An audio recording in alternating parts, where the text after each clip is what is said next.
Hola, seguidor de Cristo u oyente de este video. Hoy es 8 de diciembre acá en Argentina y se conmemora el Día de la Inmaculada Concepción de la Virgen María. Y queremos a través de este pequeño video, pretendo que sea informativo para poder entender las diferencias de creencias entre la religión oficial acá en la Argentina, es el catolicismo romano, y porque es esa religión oficial es que hoy es feriado, y marcar una diferencia teológica y de creencia muy importante con el protestantismo, ¿sí? Digamos, en creencia a la cual adhiero. Entonces, no es esto para entrar en confrontación ni en controversias ni nada, simplemente informar, porque hay mucha confusión al respecto. A mí muchas veces me han dicho, ustedes no creen en la Virgen. O sea, la síntesis, la simplificación. Pero no, ¿cómo no vamos a creer en la Virgen? Sí, sí creemos. Lo que se celebra hoy, o lo que se conmemora en el mundo católico, y por lo cual hoy es feriado acá en Argentina, acá lo anoté, es la Inmaculada Concepción de María. Y es esto, fíjense, María, esto es lo que enseña la Iglesia Católica, María fue preservada del pecado original desde el primer instante de su concepción. ¿Sí? Esto es puntualmente. María fue preservada del pecado original desde el primer instante de su concepción. O sea que lo mismo que Jesús. Entonces, esto es lo que hoy se conmemora. Entonces, vamos a ver, vamos a informar muy rápidamente y mostrar cuál es bien la diferencia, ahí con la ayuda de los perros, las mascotas. Fideo, dibujo, silencio. Y entonces, vamos a marcar bien, a ver cuál es la diferencia. Y vamos a ir al mataburro del nuevo milenio, el ChatGPT, y vamos a ver esto. Fíjense, el punto es cuál es la autoridad de fe y conducta y de creencia. ¿Sí? Ahí está el punto clave. En el protestantismo hay una fuente de autoridad y en el catolicismo hay otra. Y ahí es donde está el punto, ahí es donde está la clave de la diferencia. ¿Sí? Y vamos a repasarlo brevemente para que todos, yo también, para todos poder informarnos y aclarar nuestras ideas, nuestras creencias, nuestros pensamientos. Simplemente eso, nada más. Fíjense, ¿cuál es el principio de autoridad en el protestantismo? El protestantismo, especialmente en su rama histórica, luterana, reformada, anglicana, clásica, se sostiene sobre un principio central, que es la sola escritura. Sola escritura. La escritura es la única regla infalible de fe y práctica. Esto implica que la Biblia es la máxima autoridad doctrinal. Todo debe ser evaluado según la escritura, la Biblia.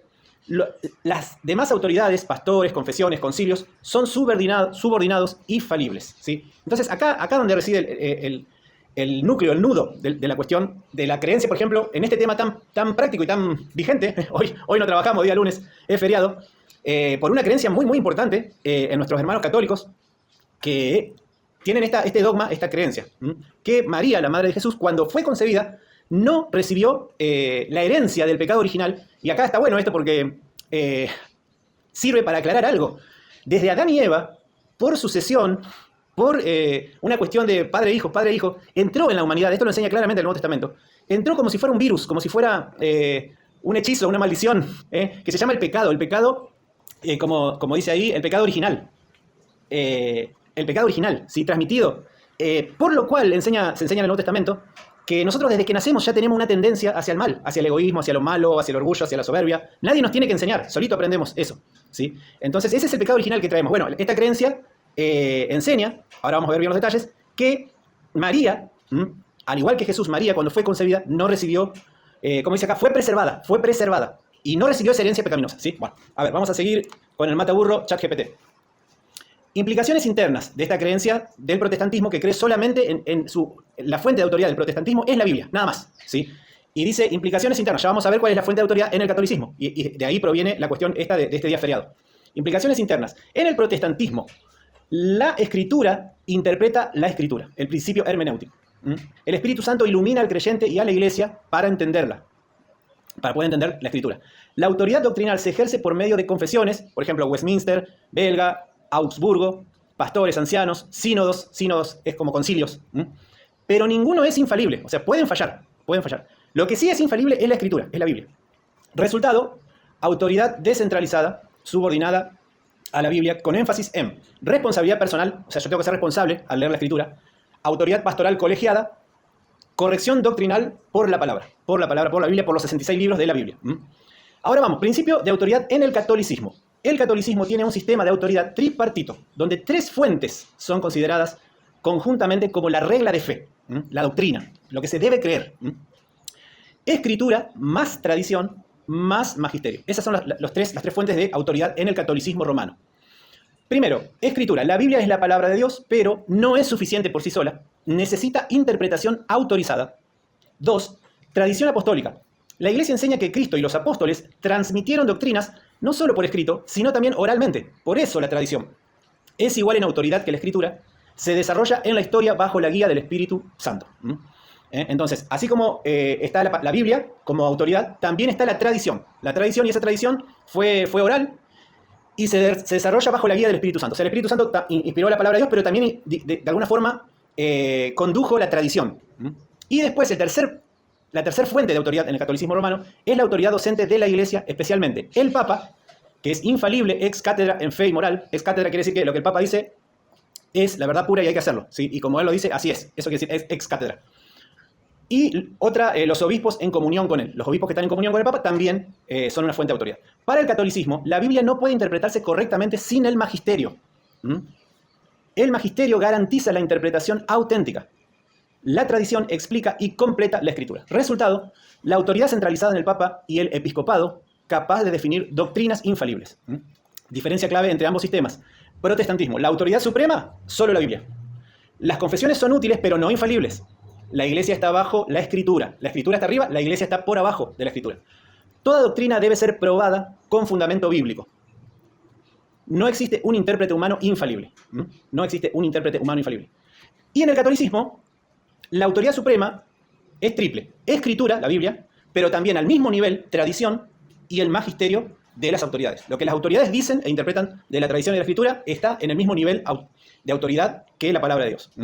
Esto a nosotros los protestantes nos parece algo raro, muy raro, porque no estamos acostumbrados a eso. Nuestra autoridad máxima es lo que está escrito ahí en los 66 libros, en los originales, y lo llamamos inspiración verbal y plenaria. O sea, quiere decir que Dios inspiró cada palabra y todas las palabras. De los 66 libros, que hay también en la Biblia católica, están incluidos los que se llaman los deuterocanónicos. Bueno, no vamos a entrar en ese tema. Pero sí en el Antiguo Testamento, en la Biblia católica, hay más libros, están los deuterocanónicos, pero el Nuevo Testamento es exactamente igual, católica o protestante. Entonces, el magisterio es infalible en ciertos actos, dice acá. La Iglesia está por encima de la interpretación bíblica en el catolicismo, bíblica individual.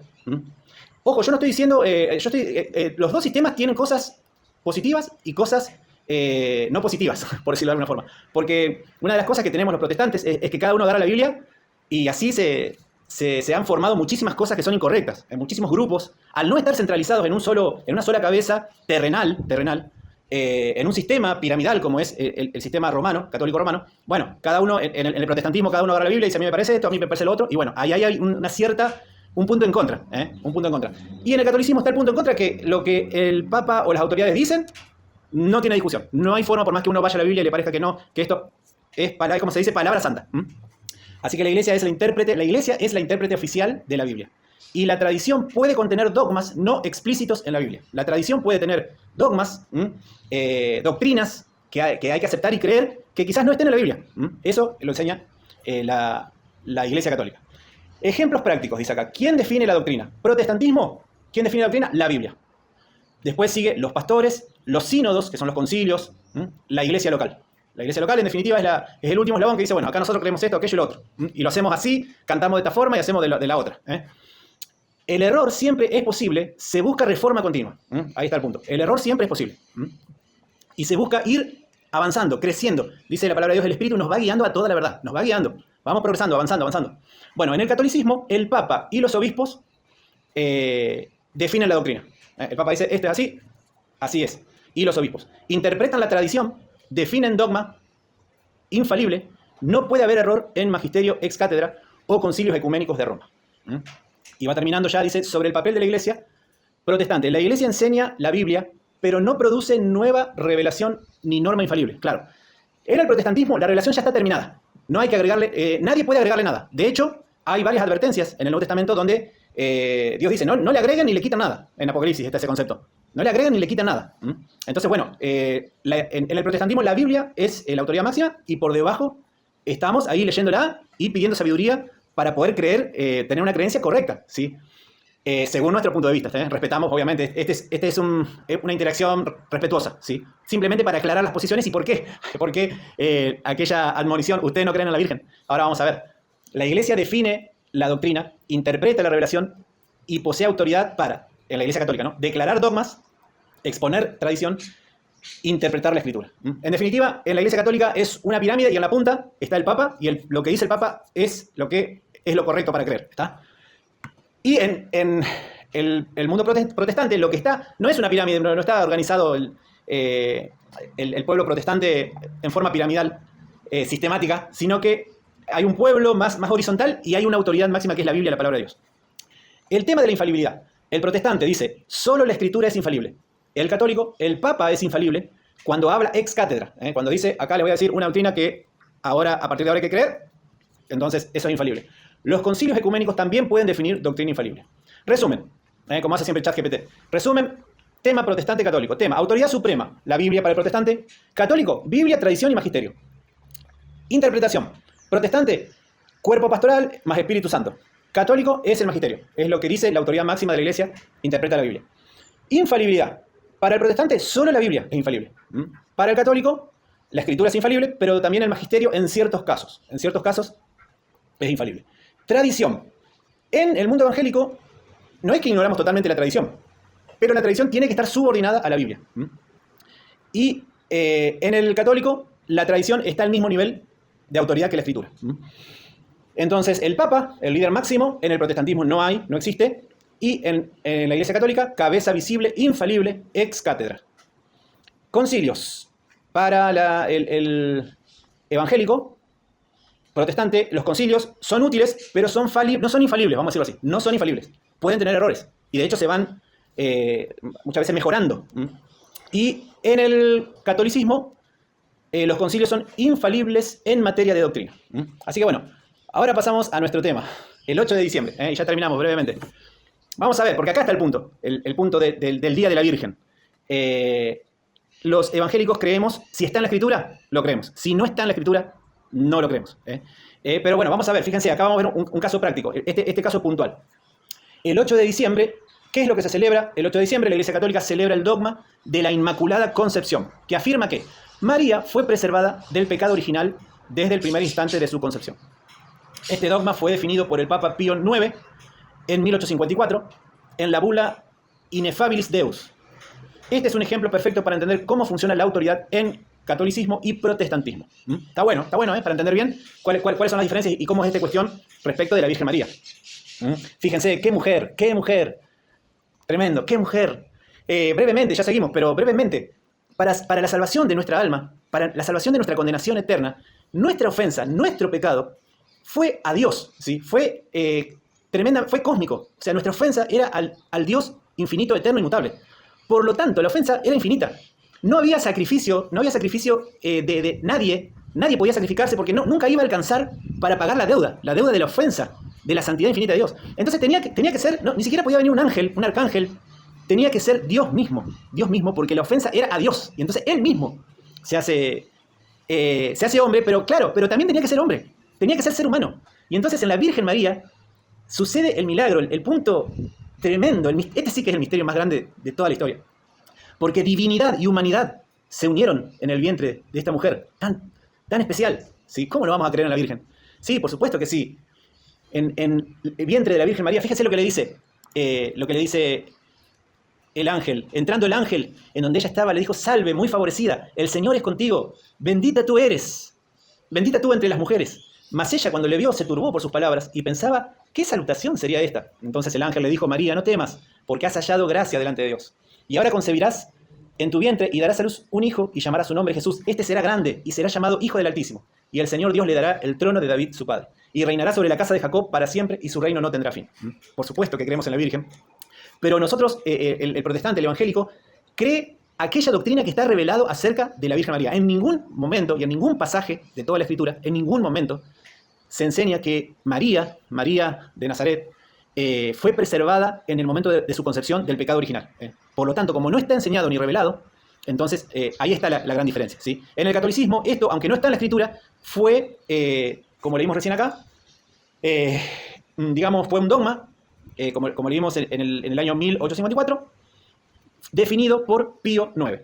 Y dijo, la María de Nazaret, cuando fue concebida, fue preservada del pecado original de Adán y Eva. ¿Sí? Por lo tanto, a partir de ahora se cree esto. Entonces, bueno, la autoridad en el catolicismo, modelo tripartito, ya lo dijimos. En el catolicismo la autoridad se basa en 3 fuentes coordinadas: la escritura, la tradición, el magisterio. ¿Cómo encaja el 8 de diciembre en este modelo? El dogma de la Inmaculada Concepción se sostiene así. No está explícito en la Biblia, es sostenido por una línea de tradición desarrollada en la Iglesia Católica y fue definido de manera infalible por el Papa. Por eso los católicos lo aceptan. Proviene del magisterio infalible basado en tradición y apoyado en lecturas teológicas de la Escritura. Autoridad en el protestantismo, sola Escritura, tradición útil pero no normativa. Cristo gobierna la Iglesia por medio de la palabra, por medio de la Biblia. ¿Cómo interpretan los protestantes el 8 de diciembre? Los protestantes no celebran la Inmaculada Concepción porque no tiene base bíblica clara, no aparece en la Iglesia primitiva de manera verificable, surge de desarrollos doctrinales medievales y depende de la autoridad infalible del Papa, la cual el protestantismo no reconoce. Por lo tanto, desde la perspectiva protestante, un dogma definido en 1854 sin base bíblica explícita no puede tener carácter obligatorio. Así que bueno, aquí hay una tabla: tema, catolicismo, protestantismo, fuente principal de autoridad, Biblia, sola Escritura. ¿Quién define el dogma? El Papa. En el protestantismo, ninguna autoridad infalible humana. La Inmaculada Concepción, dogma obligatorio para todos los fieles católicos. Y en el protestantismo, doctrina no bíblica rechazada. Relación Iglesia-Biblia, la Iglesia interpreta y define infaliblemente en el catolicismo, y en la Iglesia está en el protestantismo bajo la Biblia. Fiesta del 8 de diciembre, día de precepto mariano, y en el protestantismo no reconocido se sostiene que carece de base bíblica. ¿Por qué este ejemplo es perfecto? El 8 de diciembre demuestra las diferencias de autoridad porque es un dogma moderno, no apostólico, no está explícito en la Biblia, su obligatoriedad depende 100% de la autoridad papal. Por eso la fiesta del 8 de diciembre existe porque el catolicismo reconoce autoridad infalible al magisterio. El protestantismo rechaza porque reconoce autoridad infalible solo en la Escritura. Así que, por supuesto, ¿qué mujer? Por supuesto que creo y creemos en la bienaventurada Virgen María. Tan especial era esta mujer, tan especial, que ella humildemente dijo, ¿cómo va a ocurrir esto? Lo que me estás diciendo, ángel, no conozco varón. El Espíritu Santo vendrá sobre ti, y el ser que nacerá será llamado Hijo de Dios. El Dios, creador, se hizo criatura. El Eterno entró en el tiempo y el espacio. El Infinito se hizo un bebé pequeño, como vamos a recordar dentro de algunos días, con una misión: poder ser 100% perfectamente ser humano y 100% Dios. Las dos cosas tenían que ser 100%. ¿Sí? Si alguna no estaba al 100%, no hubiera servido el sacrificio de Cristo, porque tenía que ser Dios y hecho perfectamente hombre. Entonces, esa muerte en la cruz fue perfecta, porque Él, como representante de la humanidad, llevó sobre sí el pecado de todo aquel que viene a Él arrepentido y pide perdón. Y Dios, a través y en base a esa cruz y a ese sacrificio, otorga perdón de pecados y vida eterna por siempre jamás. Eso es lo que creemos los cristianos, católicos y evangélicos. En Cristo hay salvación, perdón. ¿Sí? Y bueno, tenemos diferencias importantes respecto de muchas otras creencias. Pero esto es lo central. En Cristo hay salvación, vida eterna, perdón de pecados. Y si venimos humildemente a Él, con un corazón humillado, arrepentidos, pidiendo perdón, la obra de Cristo en la cruz nos limpia de todo pecado, ¿sí? Y desde ese momento venimos a ser hijos de Dios. Y desde ese momento Dios nos asegura que tenemos vida eterna en el nombre del Señor Jesucristo. Así que bueno, feliz 8 de diciembre, cada uno conmemorando y reflexionando sobre la vida de esta mujer tan especial. Pero a través de ella vino la salvación para toda la humanidad. ¿Cómo no recordar ese evento tan tremendo en este día? Bueno, muchas gracias por escuchar, espero que haya servido.